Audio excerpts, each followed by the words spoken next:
And irrespective of the indictment, I want the American people to know that I had no right to overturn the election.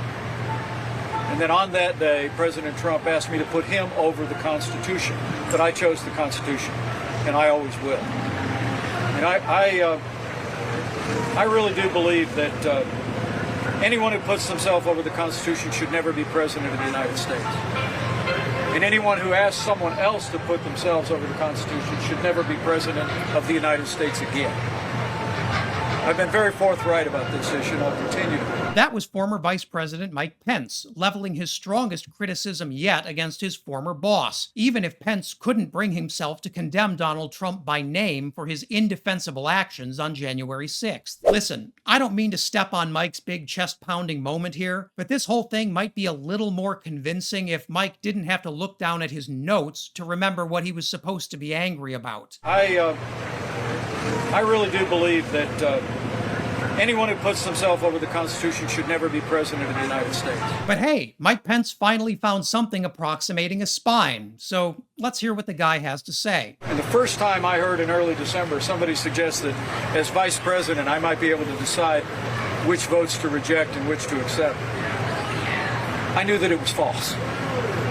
Our founders had just won a war against a king. And the last thing they would have done was vest unilateral authority in any one person to decide who would be the next president. I dismissed it out of hand. Sadly, the president was surrounded by a group of crackpot lawyers that kept telling him what his itching ears wanted to hear. And you blew it. Because no sooner did Mike Pence take his big moral stand than he started spouting the GOP's latest Trump defense. You see, none of this was Trump's fault. No, he was just tricked by a bunch of shady lawyers. And we all hate lawyers, don't we, America? What Republicans are trying to do here is depressingly simple. By saying Trump's 6 co-conspirators effectively brainwashed him into believing the election was stolen, they're hoping to make Trump into a kind of unsuspecting victim. Except, we know from the indictment that that simply isn't the case. Not only did Trump repeatedly ignore and in some cases fire officials who told him the 2020 election was fair, he actively sought to kneecap anyone on his team who wasn't pushing election lies to the press. And Mike Pence should know, he was one of the people Trump delighted in kneecapping the most. Just an hour later, the right-wing media sphere was already buzzing with the idea that Trump isn't actually a criminal. He's just a really gullible idiot. When we talked to Jonathan Turley and Andy McCarthy and the legal specialists over the course of all of this, they always felt that this one actually would be very difficult to prove. There's nothing in this indictment that goes to the issue of incitement. They are very broad in terms of the accusations that are made here for conspiracy and obstruction.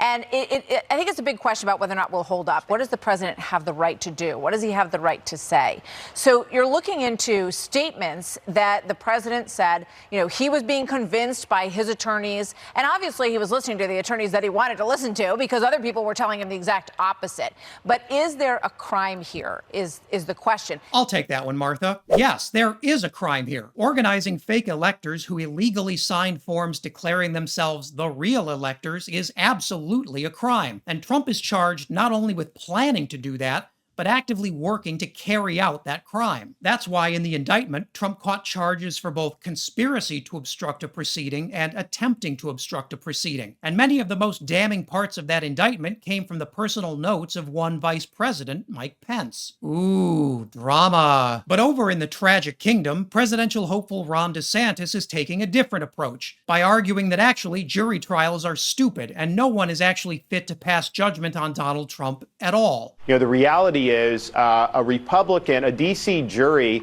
would indict a ham sandwich and convict a ham sandwich if it was a Republican ham sandwich. I think Americans need to be able to remove cases out of D.C. I think the juries are stacked. I think that they're going to want to convict people that they disagree with. Or at a minimum, you should be able to draw a jury pool from across the entire country. That is really what's at stake in terms of, do we have a single standard of justice? Republicans are all but calling for an end to the jury system because they know Trump is toast when his case reaches a jury. It's funny, though. Republicans never had that fear of the courts when they were calling on Hillary Clinton to be tried in front of a D.C. federal judge. With Donald Trump driving the GOP even further into the arms of his authoritarian fantasies, the Republican Party is now more dangerous than ever. We may be halfway through a scorching summer, but the heat is only going to get worse on these impossibly corrupt Republicans. And if you want even more depression, check out this video about the GOP's war on Social Security. In order for us to tame the tiger, we're going to have to take a serious look at the overall entitlement state that we have. Remember to check out my new solo YouTube channel, The Third Degree with Max Burns, and as always, leave a comment below so you can let me know what I should cover next.